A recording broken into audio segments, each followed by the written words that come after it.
পুঁই পাতার পকোড়া বানানোর জন্যে প্রথমে আমি পুঁই পাতাগুলোকে এইভাবে পরিষ্কার জলে একটা একটা পাতাকে সুন্দর করে ধুয়ে নিয়েছি।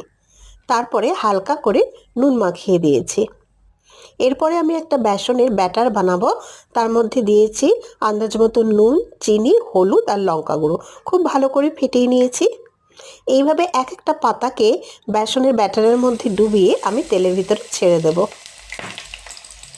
তেলের ভিতরে পাতাগুলো কিন্তু খুব সুন্দরভাবে ফুলে উঠবে। হালকা হাতে গ্যাস কমিয়ে উল্টে পাল্টে ভেজে নেব। দেখুন কি সুন্দর ফুলে উঠেছে। এটা খেতে খুব সুন্দর এবং ক্রাঞ্চিও হয়। আমরা তো অনেক রকমের ভাজি বা বড়া খেয়েছি, এটা একদিন খেয়ে দেখুন, ভাতের সাথে অসাধারণ লাগবে। আর আজকে আমার লাঞ্চের সাথে ছিল বেগুন ভাজা, বিটরুট আলু ভাজা আর পকোড়া।